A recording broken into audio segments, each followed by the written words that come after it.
from the same meeting. You don't have to do all the copy and paste. You do it. But that's why I usually just tend to stay on the page until it goes by. Anyway, you can come here and just.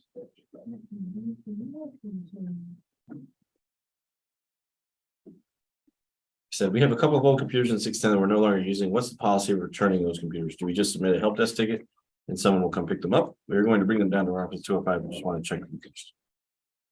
That works, right? Yeah.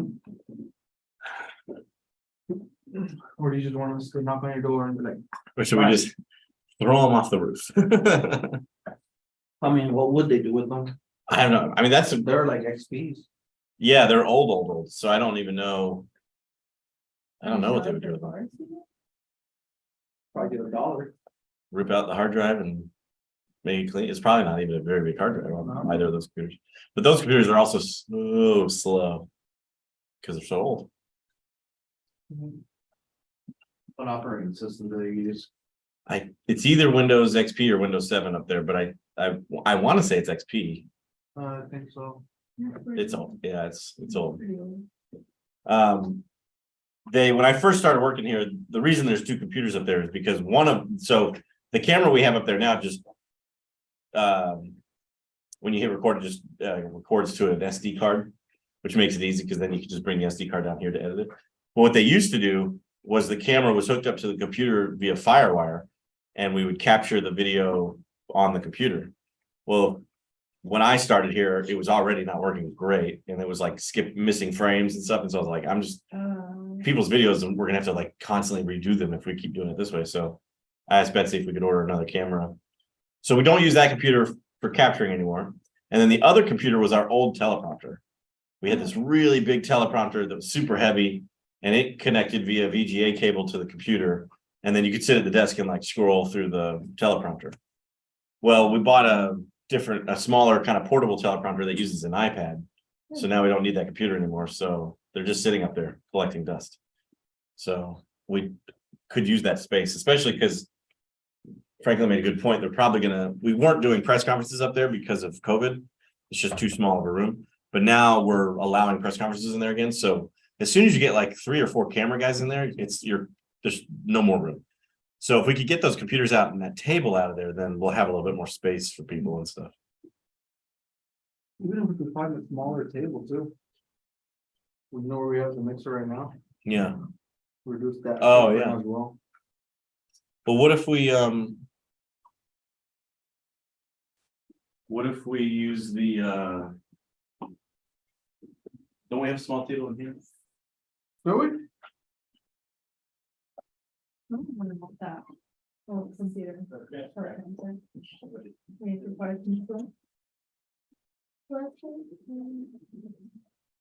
You know what? I am surprised that I know a lot of what they're saying.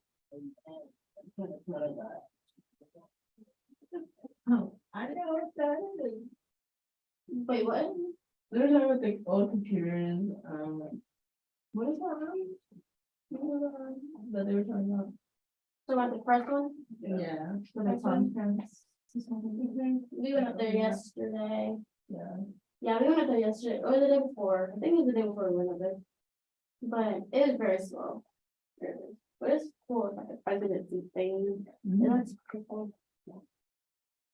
But yeah, the old tech over there, I was like, wow. I mean, I just thought my parents would let you eat, so.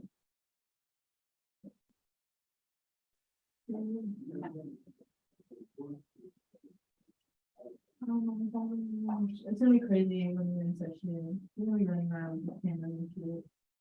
No, for real. I'm just glad there's 4 of us, because it's like, if I didn't right, okay. No, I know. Okay, let's take off. We're good. I was wondering what's going on. And I was like, all right, no, because they got us doing meetings 2 at a time. Yeah. all that, Mhm. And then 2 at a also, time. It's gonna be crazy, y'all. I don't know how the and we have to go down there, we have to monitor whatever they're saying and all that, and making sure the microphone's working and all that.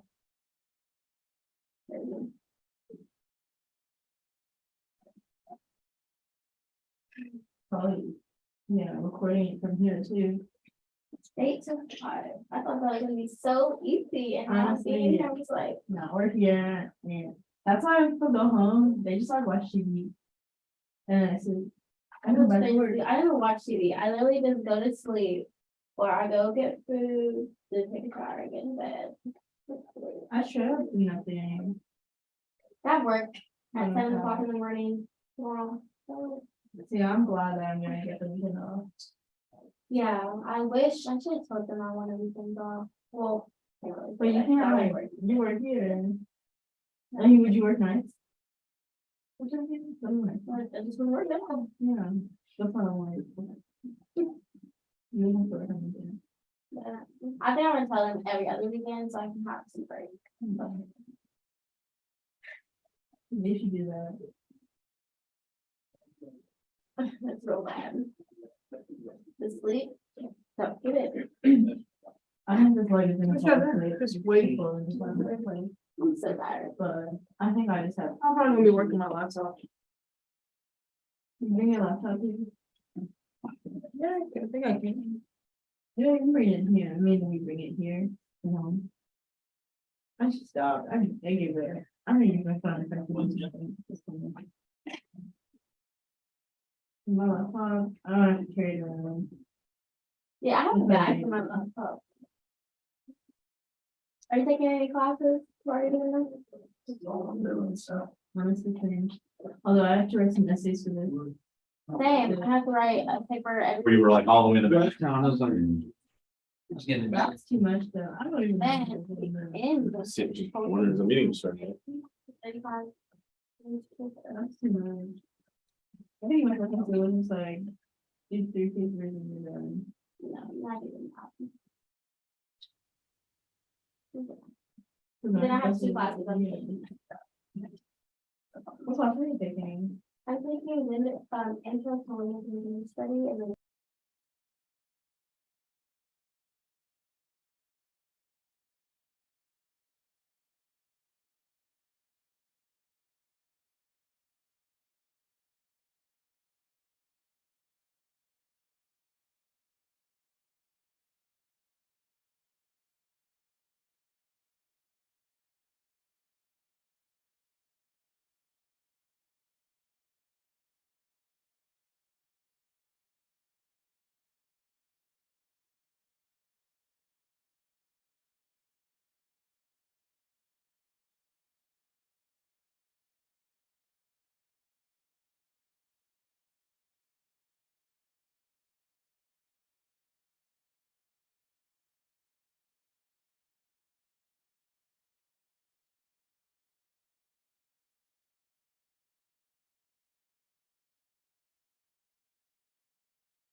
We'll be getting started in approximately 2 minutes.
Good afternoon.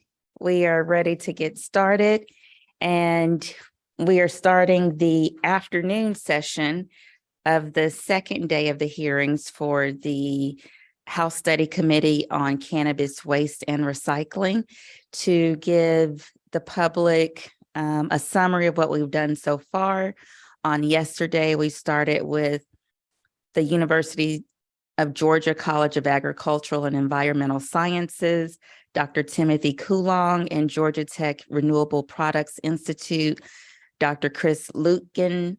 They spoke on the science and processing of cannabis, followed by Botanical Sciences, LLC, Tyler Anthony and Chase Bradshaw, spoke about logistics within their organization, and the morning session ended with the Georgia Environmental Protection Division with John Eunice and Lena Chambliss. The afternoon session, we had Andrew Turnage with the Georgia Access to Medical Cannabis Commission that went over rules and regulations, followed by the Georgia Department of Agriculture. They went over state regulatory oversight from a USDA perspective.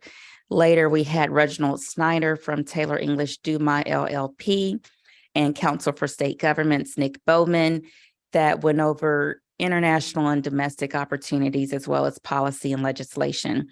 This morning, we opened up the session with the Georgia Institute of Technology School of Public Policy, Dr. Daniel Matisoff, followed by the president of Atlanta Technical College, which is part of the Technical College System of Georgia, Dr. Victoria Seals, and she was followed by Dr. Matthew Williams of the Interdenominational Theological Center. And then we had Attorney Dietrich Crawley, who spoke on some specific instances of transporting waste, that the legalities of it per se. And we also had a Mr. McCormick that spoke on the personal side of why we're even here in this space. And we also had Dr. Raduca with Georgians for Responsible Marijuana Policy that went over an assortment of different policy issues within the space. And we actually changed the schedule somewhat because we ended early, and we had Michelle Moore, who talked about the federal funding piece. She went over Justice 40, the Inflation Reduction Act, as well as the Infrastructure and Jobs Act. This afternoon, I'm happy to have Dr. Trout here. He is with True Leave Georgia LLC. He is going to give us a national perspective. And I am Representative Misha Maynor. I represent District 56 here in Atlanta. We have some other members of the committee. We have Chairman Corbett. And since it's a new session, I would like you to just introduce yourself. Thank you, Madam Chair. John Corbett, House District 174, which is Lowndes, Eccles, Clinch, Ware, Charlton, used to be Camden, until next week, and then I will pick up Brantley County. So right along the Florida line. So glad to be here. I'm Mac Jackson from District 128. I represent Washington County, Hancock County, Glasscock County, a portion of McDuffie County, and a portion of Baldwin County. And we also have Attorney Brian Hines and Dave Berry that have been assisting us throughout this process. Dr. Trout, can you start?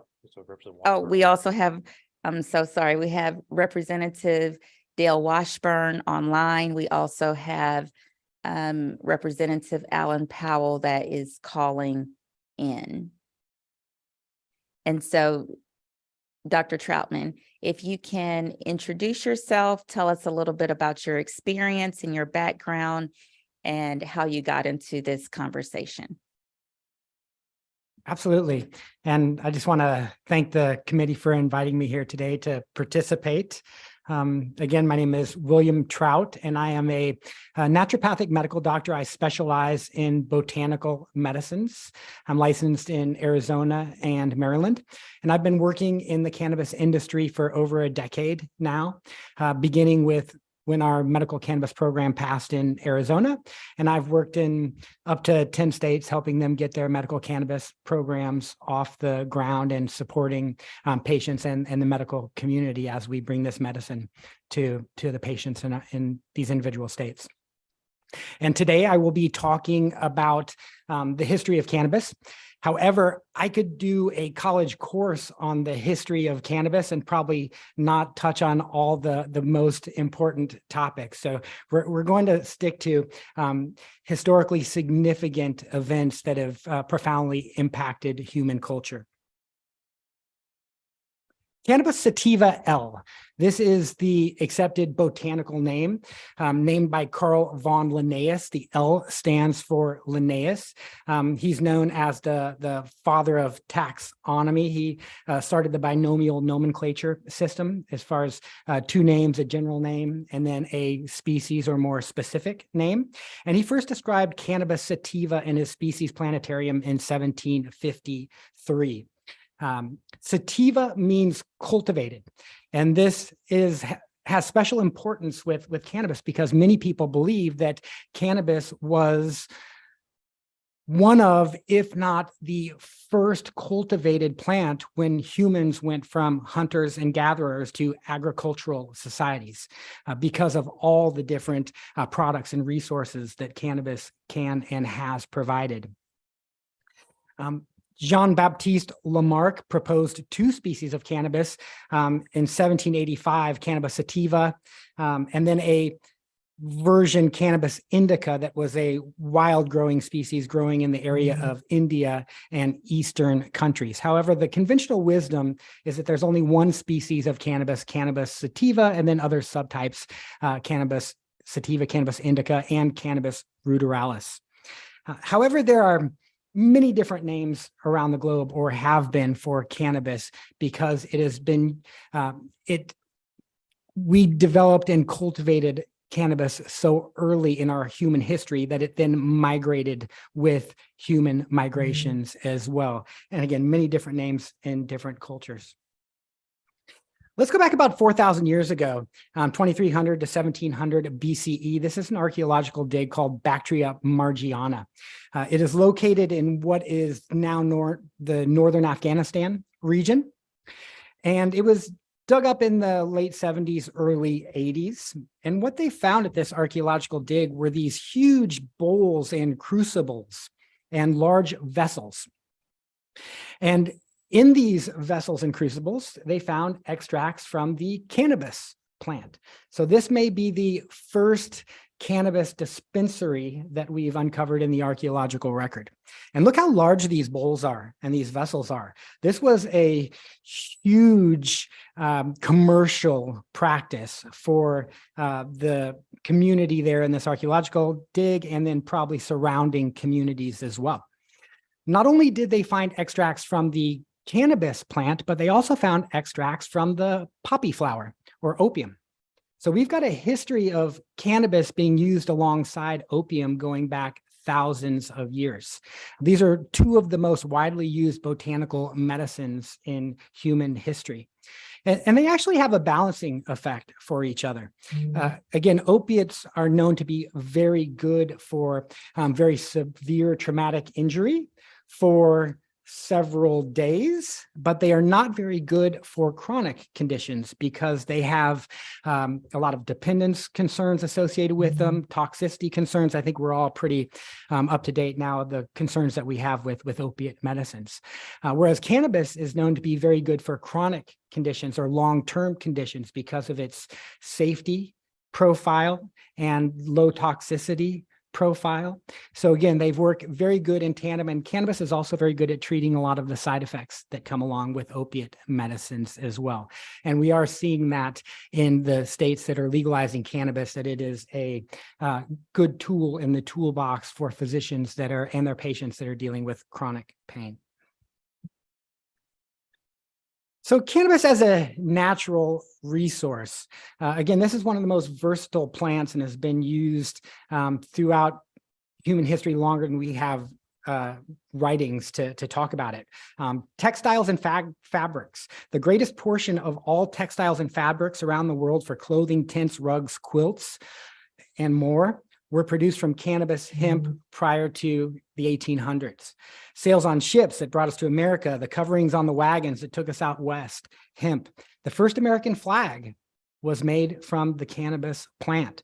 First Levi Strauss jeans made from the cannabis plant. Fiber, pulp paper, the greatest portion of all paper around the world was made from cannabis hemp fiber up through the 1800s for printing books, Bibles, maps, paper money, newspapers, and more. First drafts of our Declaration of Independence written on cannabis paper.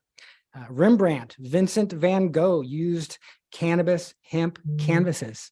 In fact, that word canvas is derived from cannabis. Rope, twine, cordage. A large portion of all the rope, twine, and cordage around the world was produced from cannabis hemp until 1937.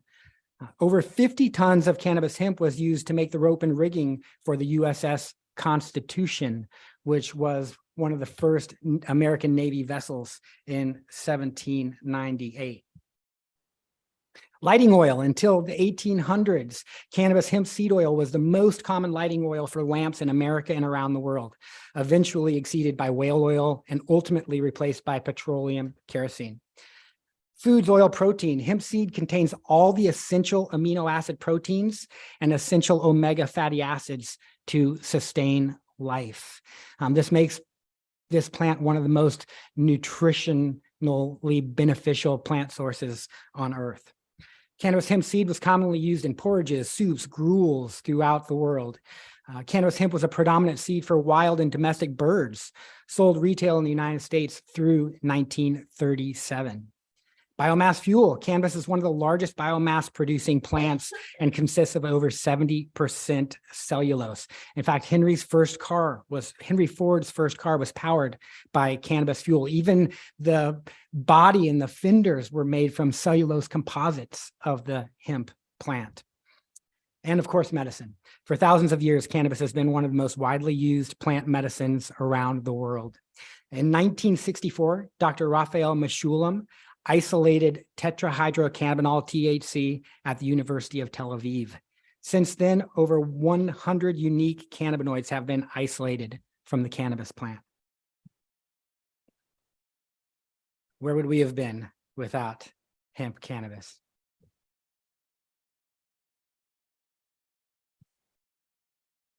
In 1913, the United States Department of Agriculture put out a publication on hemp, and they noted it as the oldest cultivated fiber plant. They also noted how hardy it was, how strong it was, that it doesn't need a lot of pesticides to be grown. They put out statistics and as far as how much hemp was being grown in the United States and being imported. 1986 to 1990 were the biggest numbers, with 10,427 tons being imported and 8,270 tons being produced in the United States. And they said that this was most likely very underestimated. The majority of the hemp was actually grown by mom and pop farms with self-spinning and providing their own resources out of these plant products, right there locally. And then in 1911 to 1913, they noted 5,982 tons imported, 5,100 produced in the United States. And they talked about the decline being because of it is such a labor-intensive product to harvest in that time frame, whereas cotton and the cotton gin had come on board and was starting to compete in the marketplace for with hemp. Popular Mechanics put out an article in 1938 called The $1 Billion Crop. They actually penned this article in the spring of 1937, so before it was prohibited to grow hemp and cannabis in the United States. And they called the article, again, $1 billion crop, and they noted that hemp is the standard fiber of the world. But what they were so excited about were newly invented machines that were now available to remove the fiber from hemp from the cellulose and herd products, which was drastically going to reduce the human labor necessary for this plant and make it very competitive. And they talked about you can produce over 25,000 different products ranging from dynamite to cellophane. So the technology was at the forefront of turning these natural products into other plastics and products like that that are made out of petroleum now. And then 1937, the Marijuana Tax Act. This was the first, it created a tax on cannabis that was prohibitive on the industry and personal use. Basically, it made it unaffordable and it couldn't compete anymore in the marketplace. So it wasn't an out and out prohibition, but it was a de facto prohibition on cannabis. Interestingly enough, this was the same year that nylon was patented, synthetic fibers, which would come in and replace many of the products that had been made out of hemp previously. So this provided a huge market advantage to petroleum resources and proprietary synthetic processes. But along with that, come these forever chemicals like polyfluorinated alkyl substances, these PFASs, these, again, many other chemicals that are just very hard to break down and recycle, since we're talking about recycling. These are some of the hardest substances on the planet to recycle. They stick around forever. They get into our body tissue. We see them in breast milk. We see them in our water supplies. We're seeing the microplastics in the oceans. So you have to wonder if there wasn't this, this regulation on hemp that provided this market advantage for synthetics and plastics, where would we be now? Would we have more of a balance of our plastics and these types of materials being made out of a renewable, recyclable resource like cannabis, hemp? Marijuana Tax Stamp Act. So cannabis was part of our medical pharmacopoeia right up until 1941. Prescribed by physicians here in the United States for many ailments. And Dr. William Woodward, MD, spoke in front of the U.S. House of Representatives on May 4th, 1937, in opposition of this Marijuana Tax Stamp Act. He stated, "I use the word cannabis in preference to the word marijuana because cannabis is the correct term for describing the plant and its products. In other words, marijuana is not." So that wasn't even what we called this plant in this country at that time of the Tax Act. The burden of this bill is placed heavily on the doctors and the pharmacists of the country. And I may say very heavily, most heavily, possibly of all, on the farmers of the country. The federal government would meet the same difficulty that it is met in prosecuting under the National Prohibition Act, the inadequacy of courts, and the inadequacy of prosecuting attorneys, and I may say the inadequacy of the jails. 1970 Controlled Substance Act. So this was the statute that created our U.S. federal drug policies and regulated substances into 5 different schedules. This was actually a national implementation of the 1961 Single Treaty, which was the regulation of drug policies around the globe. And it was the architects of the Marijuana Tax Act that were pushed the Single Treaty, and that was the start of the prohibition of cannabis around the globe. They classified cannabis in the United States as a Schedule I substance, the most stringent of the scheduling, meaning it had a high potential for abuse and no medical value. And then the FDA approved synthetic THC, so the main constituent from cannabis, pharmaceutical THC, in 1985 as a Schedule III drug, indicating it for the treatment of chemotherapy-induced nausea and vomiting. But as we know, the demand for this plant never stopped, even though it was prohibited. Cultures had been using it for thousands of years. And again, we know the social and political and economic consequences of that. The Schaefer Commission was set up by President Richard Nixon in early 1970 to look at the concerns surrounding marijuana and drug abuse. While the Controlled Substance Act was being drafted, the House Committee in 1970 recommended cannabis temporarily be placed as a Schedule I, waiting for the commission's report. And then in 1972, March 22nd, the commission came back and presented a report to Congress in which they favored ending cannabis prohibition and adopting other methods to discourage it. And he noted that the 1937 Tax Act was predicated on cannabis making people violent, unsubstantiated claims of violence, and their research suggested just the opposite, that cannabis users tended to be more timid and docile, and again, recommended other methods for discouraging its use. 1988 to 1990, we discover the endocannabinoid system, looking at THC and cannabinoids and how they bind to the brain. And researchers found that THC binds to these very specific receptors in the brain that we didn't even know existed. And therefore they were named cannabinoid receptors. So if nothing else, this cannabis plant is now teaching us an amazing amount about our human physiology. Turns out we have more of these cannabinoid receptors in our brain than almost any other type of receptor. So this is a big part of how our body does business. Cannabinoid 1 receptors we now know are in the brain and the nervous system, and their main job is balancing the electrical activity of our nervous system. And then we have cannabinoid 2 receptors that are all through our immune system, and their main job is balancing the inflammatory or our immune response.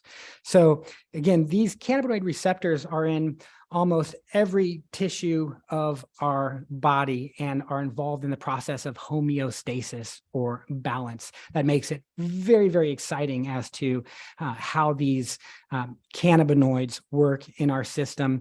And the pharmaceutical companies are now looking at other novel cannabinoid type drugs that can interact with this system as well. The other interesting thing about this, though, is we have very few of these cannabinoid receptors in our lower brainstem that controls our heart rate and our respiratory rate. And that's why the conventional wisdom at this point is that it is impossible to have a lethal overdose on cannabis because of that. So again, this is a very safe medicine because it's so close to these natural endocannabinoids that our body produces that are messengers to this endocannabinoid system. Very exciting. In 2017, the National Academies of Sciences, Engineering, and Medicine looked at all of the clinical studies available on medical cannabis to see if there was any validity to the argument that there was no evidence that cannabis has medical benefit. And after looking at all of the clinical evidence, they concluded that there is good clinical evidence to suggest that cannabis or cannabinoids are effective in treating multiple conditions, treatment of severe and chronic pain, as an antiemetic for the treatment of chemotherapy-induced nausea and vomiting, muscle spasms associated with multiple sclerosis, short-term sleep outcomes, increasing appetite and decreasing weight loss associated with HIV/AIDS, improving symptoms of Tourette syndrome, improving anxiety symptoms in individuals with social anxiety disorders, and improving symptoms of post-traumatic stress disorder. So there is definitely clinical evidence out there on cannabis being effective for certain conditions, and that is in spite of it being a Schedule I substance, which makes it very tough to do research on botanical cannabis. Versatile plant rather than a single drug. So the thing to understand about cannabis as well is, and why it doesn't fit in with the FDA's model of approving drugs for medical conditions. The FDA likes one constituent with a very standardized amount so they can do controlled studies with specific medical conditions to see how people respond to it. Well, botanical medicines have a lot of variability in their constituent profile by nature. And also the thought is that it's not just one constituent. In the beginning, I thought it was just THC, tetrahydrocannabinol, but it turns out there's up to 100 of these cannabinoids, cannabidiol, and again, many more that are all, we believe, working together. We call it the entourage effect, the entourage of all of these constituents, as well as terpenoids and flavonoids. There's up to 500 secondary metabolites in this cannabis plant that may be in different amounts that may have different medicinal benefits based on that. This study, Versatile Plant Rather Than a Single Drug, was published by a group out of Israel, Dr. Miere's group. And they're getting very good at testing all of the constituents in the plant and looking at the top several constituents and seeing that they absolutely have different benefit based on these constituents all working together. So that's where I think we're going to see this plant medicine headed in the future, is getting very specific on the top constituents and doing very good research to see what conditions they may be more beneficial for. And there's been a supposed, instead of, we used to talk about cannabis indica versus sativa and having different types of effects, but in the medical community now, we're talking about more of the chemotype classification. Type 1 is a THC dominant strain or type of cannabis. Type 2 is a CBD THC balanced. So we talk about them in their ratio. We may say a 1-to-1. Type 3 is a CBD dominant type of strain or cannabis plant or product. And then type 4 is proposed CBG, cannabigerol, but we don't see a lot of strains or medicines with that one being dominant. And then not only those main types, but then you have, again, other secondary and primary cannabinoids and other secondary and primary and secondary terpenoids that are going to be involved in how well that medicine works.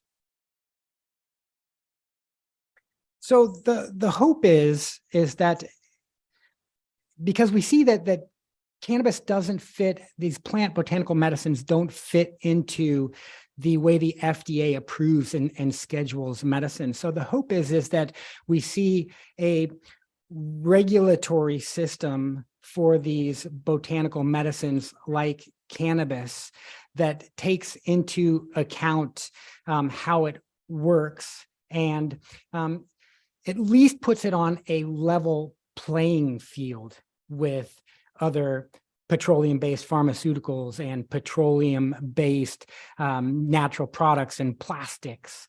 And I think if we have it at least on a level playing field, we will see that the market will win out and that people will choose products, natural products that are healthier for the environment, healthier for themselves.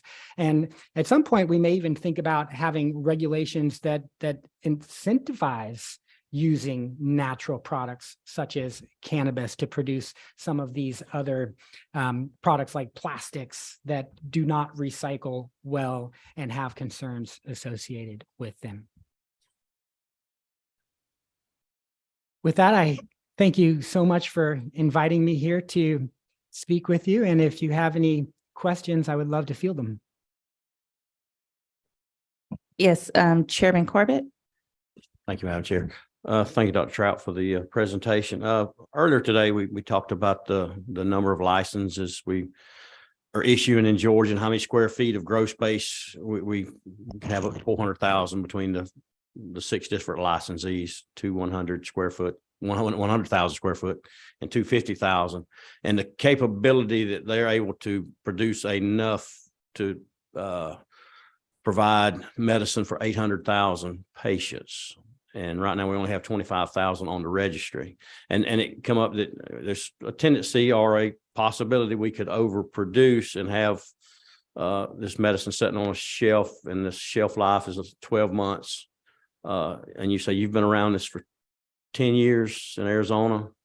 So what's Arizona doing if they have something that's on the shelf and the expiration date has expired? How do they dispose of it? Yeah, and And I'm not, again, the expert on this part. Our production staff obviously has protocols that works within the state regulation for disposing of those.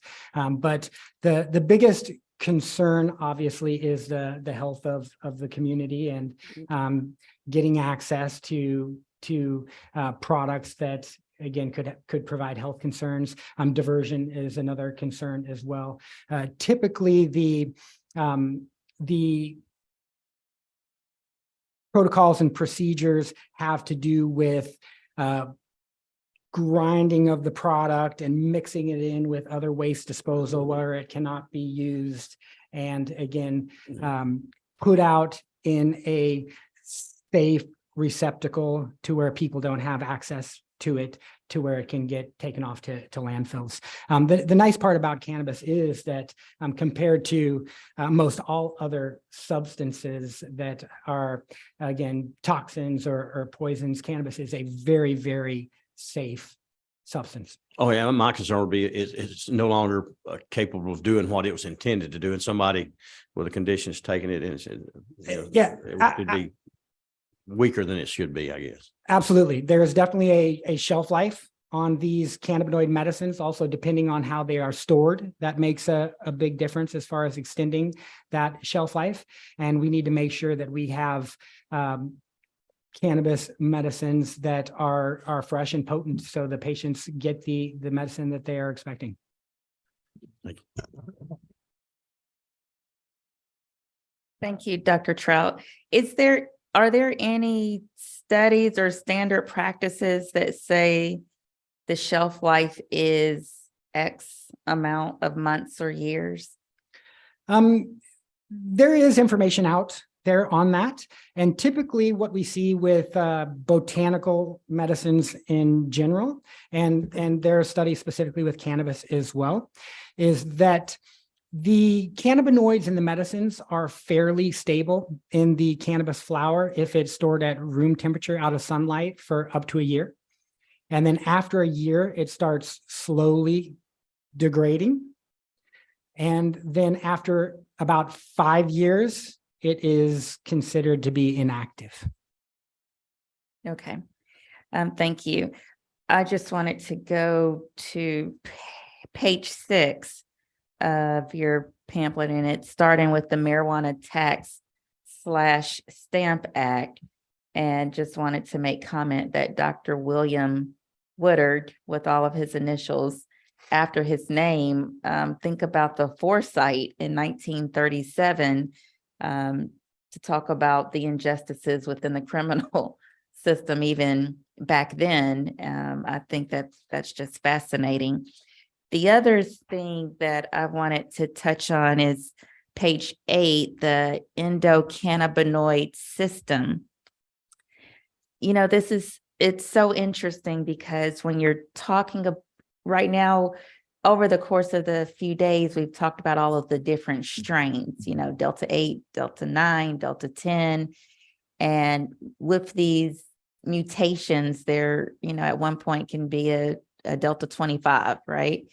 And so when you're talking about the cannabinoid receptors within our brain, I think that's just, I'm just making a comment. It's just very interesting because when you're talking about cannabinoid 1 receptors, I'm immediately thinking about all of the mental health challenges that people are facing today. And, you know, if this were a legal substance, the amount of research the universities could be doing within that space, and the cannabinoid 2 receptors, just from an immunological perspective, we know that stress can break our body down, which is still connected to the mental health component, and you call them constituents or neighbors, so to speak.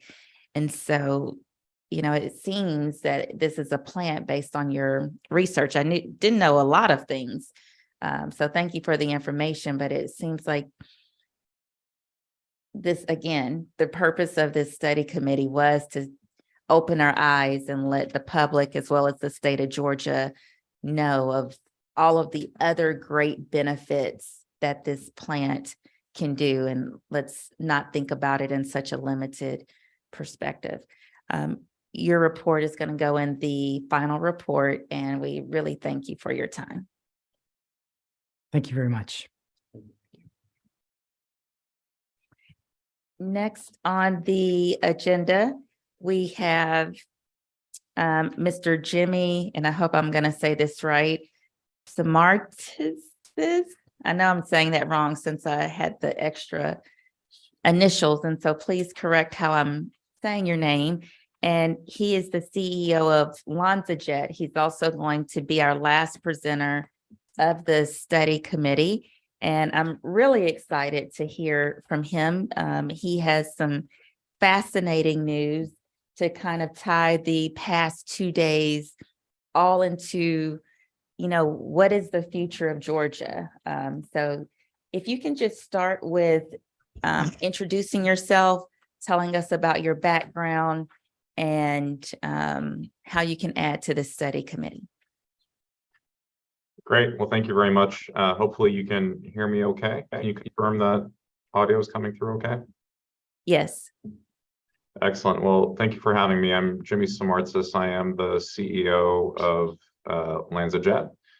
LanzaJet is a technology company that is focused on the clean energy transition that's happening across the globe to create sustainable fuels for aviation and transportation in general. So we are not only a technology and engineering company, but we're also a producer of fuels with our very first plant that is being constructed in the state of Georgia. And by way of background, I've been at this since about 2008. I was an executive with United Airlines, leading a lot of the push in the industry around sustainability and how do we create a more sustainable aviation sector, and leading the push to create fuels that are made from something other than fossil crude oil. So I'm very happy to be here with you today to share a little bit of what we're trying to do as an industry, but also importantly, what we're doing in Georgia and the significant impact that I think we're having in the state of Georgia as well. So I have a few slides to share. If I may do that, I can pull them up. And then we also have a short video to share as well. Hopefully that all works. Yes, please.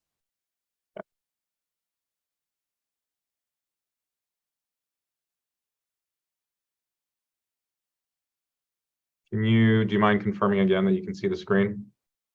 You're good. Excellent.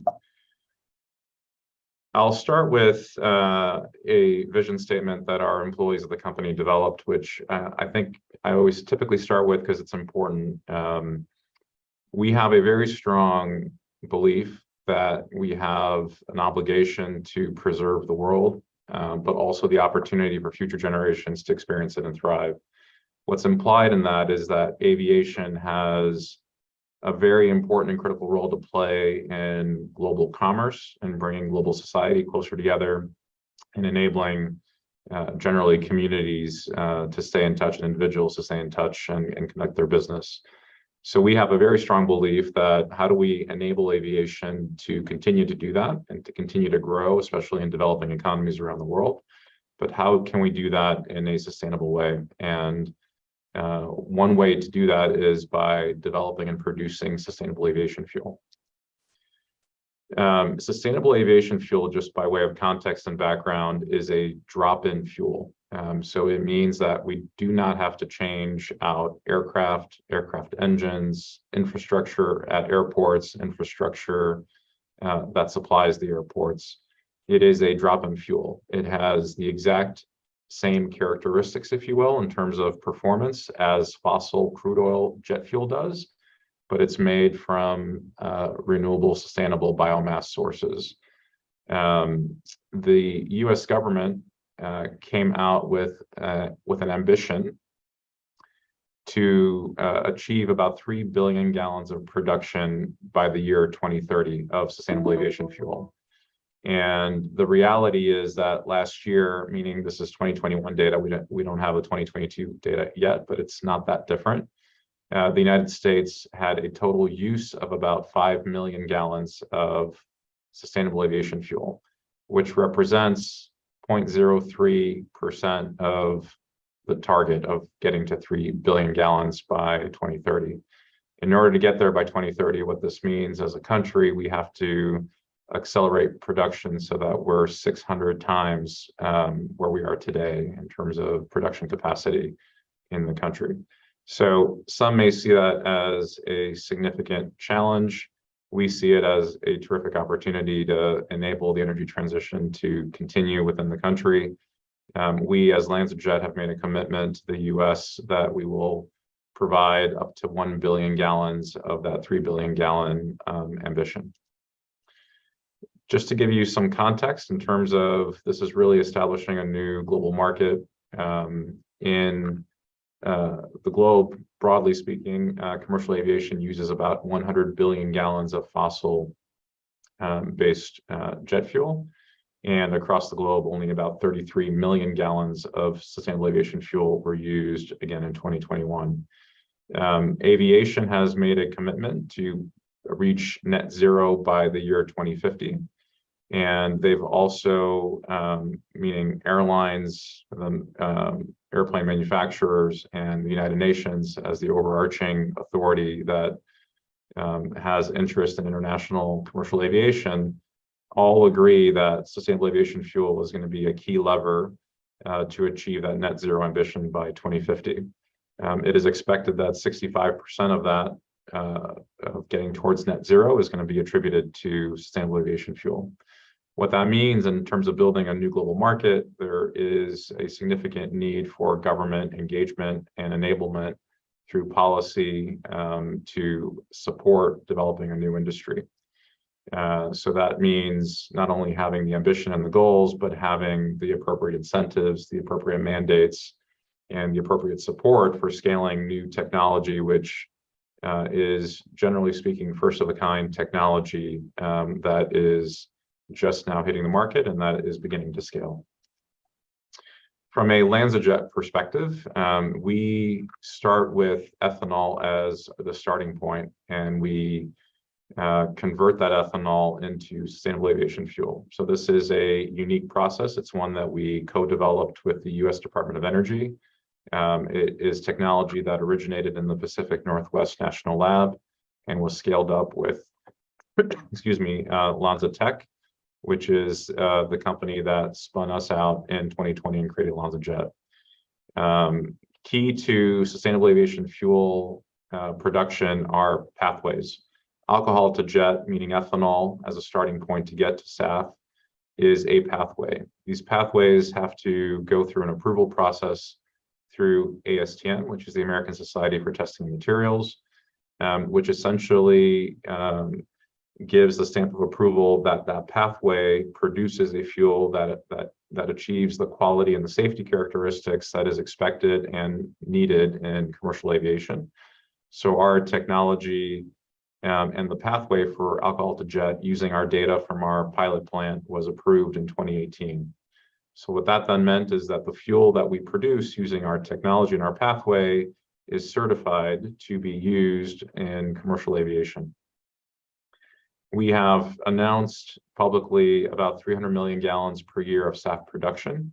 There is more that we're working on that we have not yet announced. And as I mentioned, we've also indicated to the US that we will strive to hit a 1 billion gallon target of production here in the United States. And we have our first, and it's the world's first, ethanol alcohol to jet facility coming online in 2023 in Silverton, Georgia, which is in Trutland County. Just to advance a little bit, we have assembled a terrific group of investors that back our company. These are international companies like Shell Oil. Suncor Energy is Canada's largest integrated energy company. British Airways out of the UK. Mitsui is a Japanese conglomerate involved in many industries across the globe. And then we've also brought on board funding from Microsoft, which was a $50 million fund to support the plant in Georgia. We also recently announced back in October of last year funding from Bill Gates' Breakthrough Energy Fund, which again supports the plant in Georgia. along with grant funding from the U.S. Department of Energy, specifically for the plant in Georgia, and also support from Allen Upon Airways. So this group of investors and supporters for us not only helps us build this first of a kind plant and the world's first commercial scale plant in Soperton, but they also are involved in all aspects of the value chain. So you can imagine that British Airways, for example, is an off-taker of the fuel that we produce. Whereas companies like Mitsui, which is a very large global trader of ethanol, is supporting us on the acquisition of ethanol as the feedstock, as an example.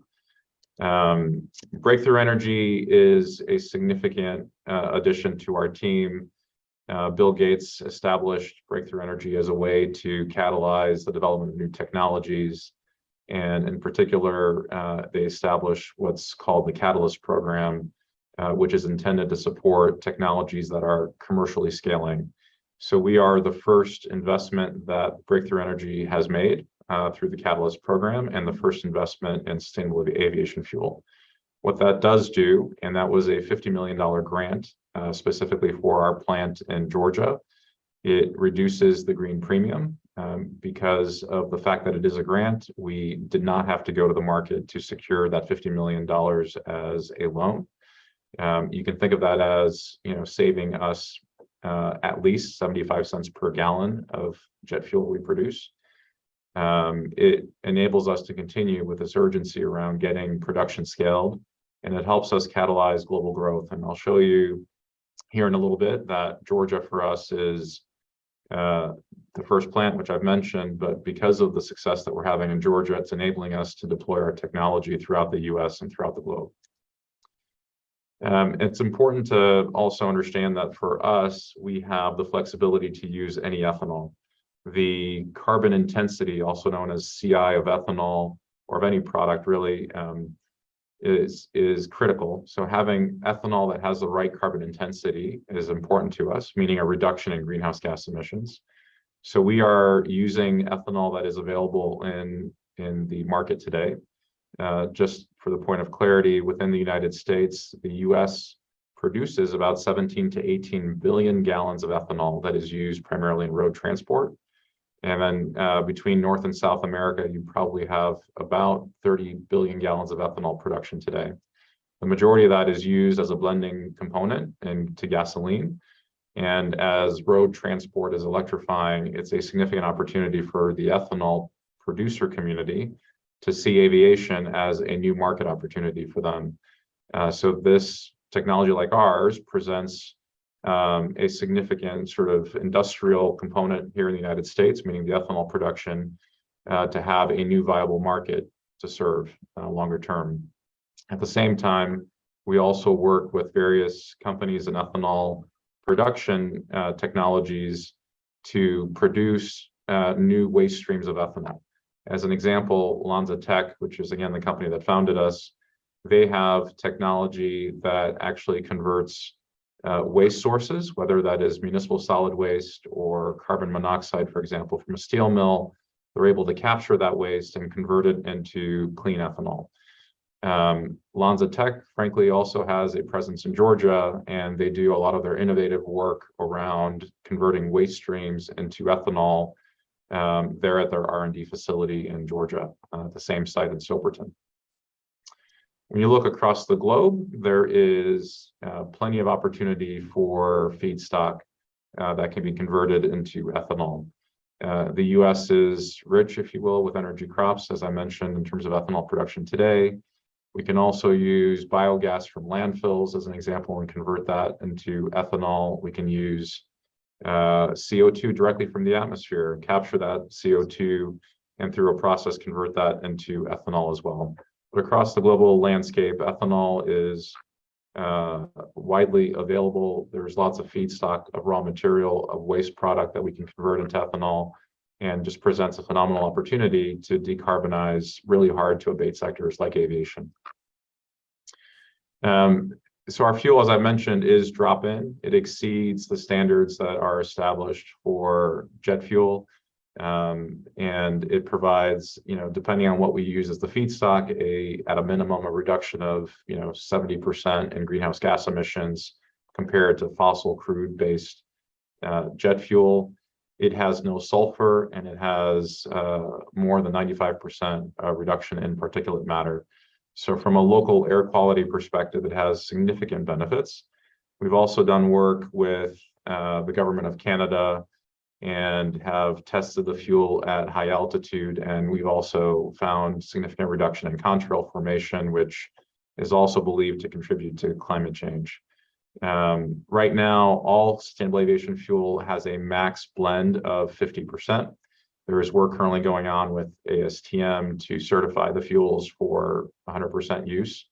But this is not really an issue of hitting a blend wall anytime soon, considering how little production of SAF there is across the globe. And we have the flexibility of being able to use any ethanol. Excuse me, Soperton for us is extremely important. Not only is it as I mentioned, sort of the technology and R&D innovation center for Lonza Tech. For us, it's the site as the first commercial scale facility. And what we have decided to do with this first facility is to develop it in a modular format, which means that we develop the actual refinery unit offsite in climate controlled conditions. That enables us to keep it on schedule and within budget and not exposed to the elements.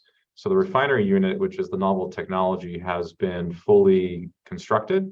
It is now being assembled in Georgia. And here on the right-hand side, you have a live picture of the facility now being erected in Georgia. So we've been doing a lot of the construction work on site, preparing the foundations for it and the utilities and the infrastructure.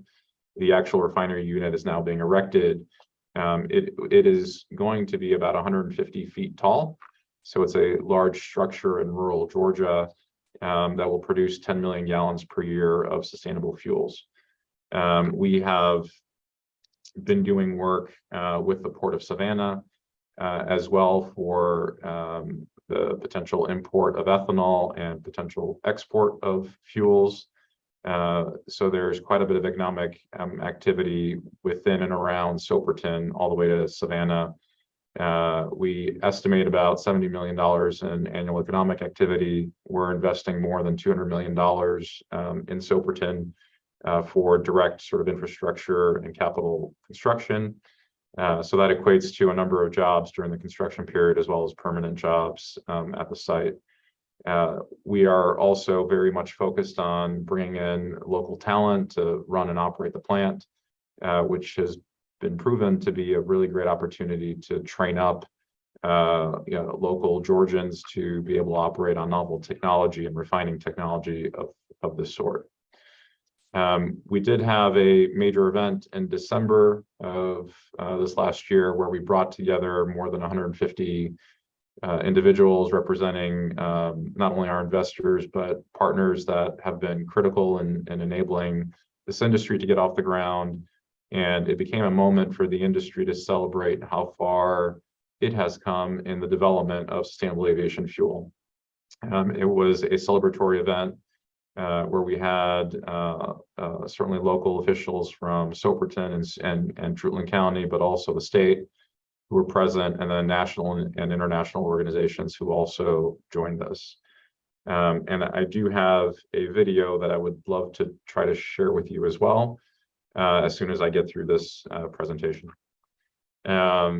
Our Georgia event, as I mentioned, had folks from across the globe that actually attended, including representatives from the UK government, and folks came in from as far as Japan to be a part of the event.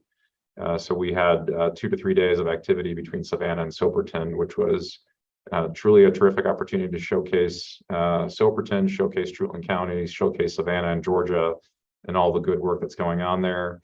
We have been doing work with folks at Gulfstream, and I've been partnering with folks at Coca-Cola, for example, on sustainable aviation fuel as well. I'll end by sort of sharing with you that government support has been critical in helping us get to this point, but also going to remain critical in the years ahead as we continue to think about scaling up this industry. So we have multiple layers of support. From the international perspective, you have the United Nations that has been very much engaged through the International Civil Aviation Organization, ICAO, which has responsibility for aviation on a global basis. CORSIA, which is the carbon offsetting and reduction scheme for international aviation, has certain obligations for airlines to reduce their greenhouse gas emissions. Individual countries are then responsible for holding their airlines accountable for those reductions over time. Then you also have, nation state policies, whether it's in the United Kingdom, in Europe, as the EU, individual countries within Europe, Canada, have their own sort of structures for incentivizing the development of SAF. Here in the United States, the Inflation Reduction Act has language and has programs to support the development of SAF. One key program is what's called the Blender's Tax Credit, which exists for the first 2 years and then transitions to the Clean Fuel Production Credit. This provides a minimum of $1.25 per gallon of a tax credit and upwards to about $1.75 per gallon. It's performance-based. It requires a minimum reduction of 50% in greenhouse gas emissions compared to fossil jet fuel. And then for every point improvement above that 50%, it gives you that additional penny. So that's how you can get to the $1.75 per gallon. The US EPA Renewable Fuel Standard has its RIN program, which our products qualify for, which provides an incentive, if you will. And then from a state perspective here in the United States, you have the state of California with its low carbon fuel standard, which has been an important instrument, if you will, and the majority of SAF that is used in the United States today gets imported into California for use in California because folks want to capture that low carbon fuel standard value. As I mentioned, our plant in Georgia catalyzes global growth for us. So we have work that we're doing across the world in places like the United Kingdom, in Central Europe, in as far away as India and Japan and elsewhere. So these are all earlier stage projects where we are currently doing feasibility studies and engineering work for larger scale facilities. And we have also a few facilities here in the United States, in the Gulf Coast, in the Midwest, and in the upper Northwest as well. And then I'll end with a slogan that we use is "Someday is now." And what that means for us is that we don't have to punt this to someday take action. We don't have to wait for someday to have policy and funding and to have technology ready. We believe that someday is today, and we're proving that by doing all the work that we are doing in the state of Georgia and elsewhere. So that is my PowerPoint. If you have a few minutes, I can share with you the video as well. Yes, please. Just give me a second to get this working.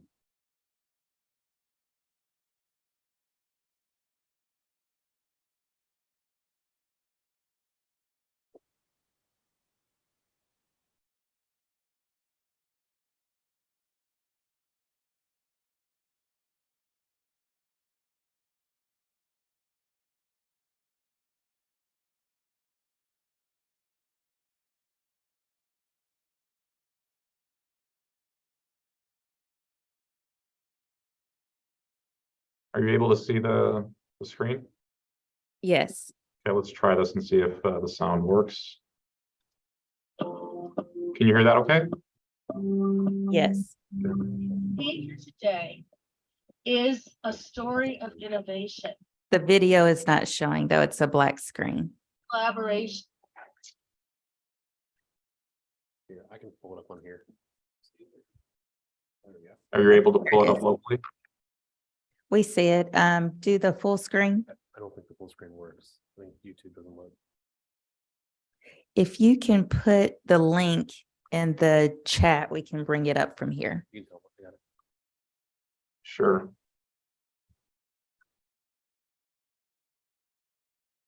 I had sent it earlier to Brian. If helpful, I can. You can let them know I have it. Okay, we're getting it on the screen for you. Thank you. Great presentation so far. I know we probably have a few questions after the video. Not a problem.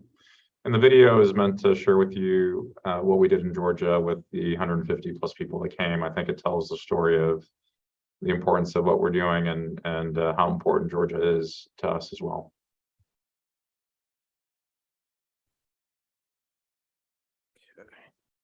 You'll have to switch it over to the room, the committee room, I believe.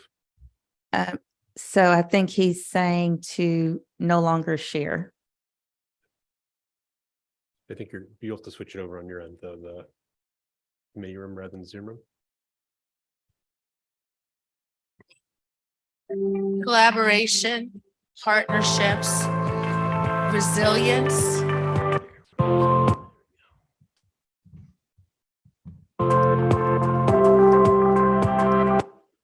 Today is a story of innovation, creativity, collaboration, partnerships, resilience.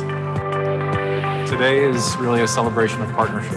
It is work that's happened over many, many years across many companies, many governments that have come together to help us build what you see behind me, which is the world's first alcohol-to-jet facility. Steel is in the ground, it's being built, but that happens on many years of work, and we wanted to bring everyone together to celebrate the historical significance of this moment.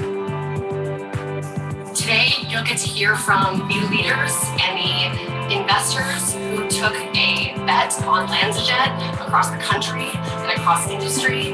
Right when we were about to start LanzaJet, the global pandemic hit, which is crazy. I remember that. I had to convince my CFO to let millions of dollars go out the door to go to jet fuel production, and there were no planes flying, which is super crazy. It was during this pandemic time, so it was very difficult for us to invest LanzaJet, but we found confidence in people here and people who we work with. We're looking to help our customers decarbonise, and that means providing low carbon, sustainable fuels products across our 80 countries in which we operate. We need to move. We need to move now, and you need to make a leap of faith. You need to jump. And my view is, it's higher risk not moving at all. You'll get to hear from the local and national policymakers who are working across the government to ensure that innovation helps pave the way for new and emerging industries like SAF. LanzaJet has made a huge investment in Soperton, Georgia, and it's going to be known worldwide, and we appreciate you all being here. This facility is also really exciting because of the role it plays in creating jobs in rural America. It's an agency of rural development. That's something we care an awful lot about. Everybody talks about producing sustainable aviation fuel or SAF, and everybody talks about all the projects that are in the works, but very few are actually being built like this one is. But it's going to produce 1/3 to 50% of all the sustainable aviation fuel in the United States. This is a really big thing for aviation and decarbonization of aviation in the United States. Missy is really keen to work with the LanzaJet to help build a sustainable society.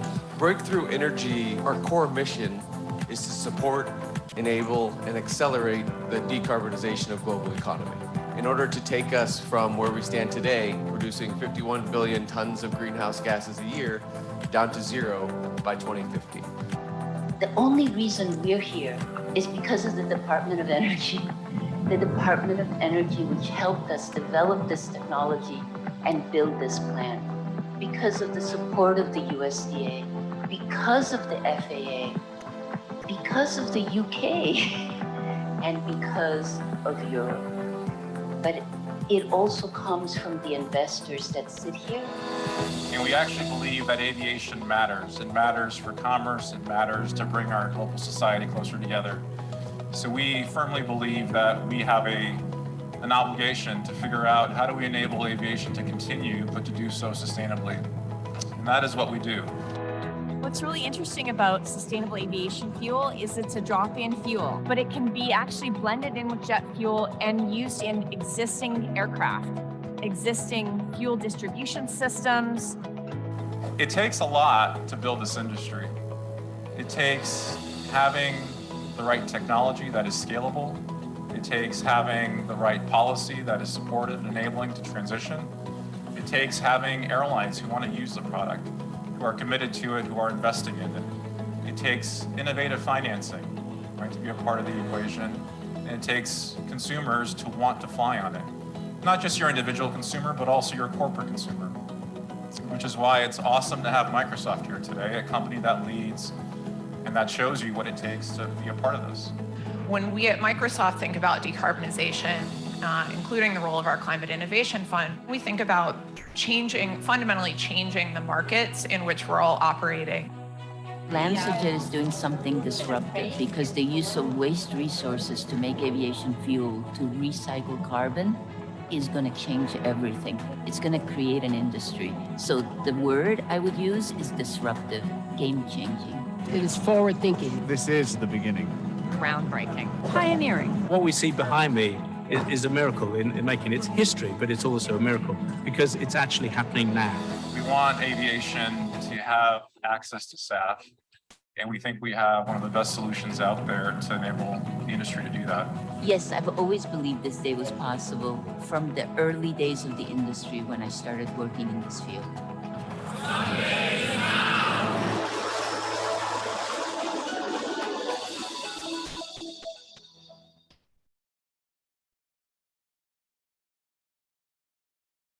Hey husbands, if you already know exactly what you're getting. Okay, that's it.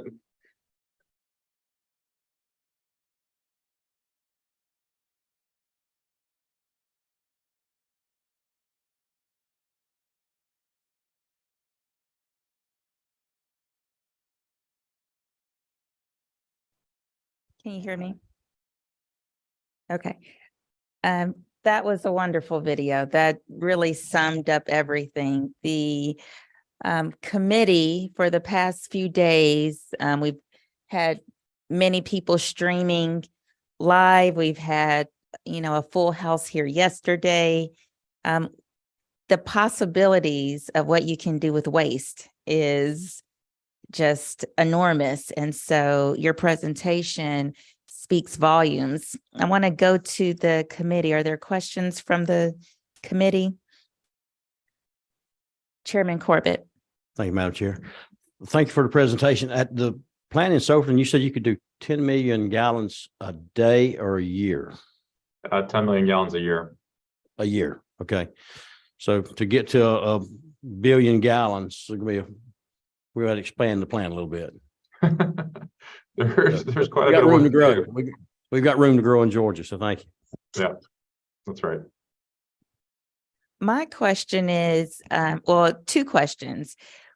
Is there a state that's known to be the leader in the biofuel market?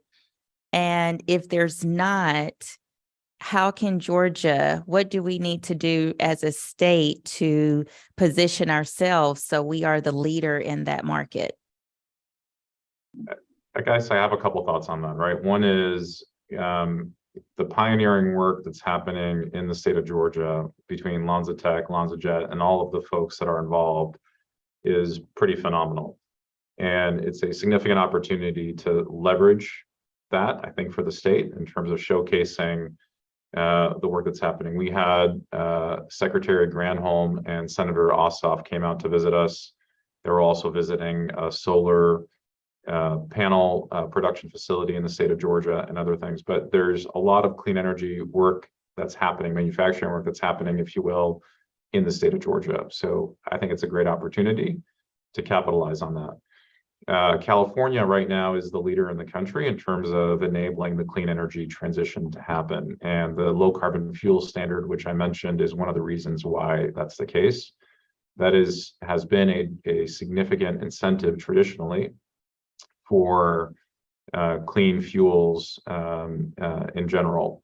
The way to think about it is it has provided, upwards to about $1.50 per gallon of value that you can capture by having your clean fuel in the state of California be used in the state of California. There have since been other states that are now actually very much currently making progress on developing their own programs. The state of Illinois, for example, is one. State of New York is another, that are making tangible progress. The state of Illinois is I think yesterday and today, frankly, within their House of Representatives, looking at a bill that might provide an incentive for sustainable fuels. So having the opportunity from within a state to keep the production within the state, I think is an opportunity to not be overlooked. Right now, when we might be producing fuel in the state of Georgia, the off-takers that we have want to potentially capitalize on the full stack of incentives that they can capitalize on. Every penny matters when you're talking about fuel.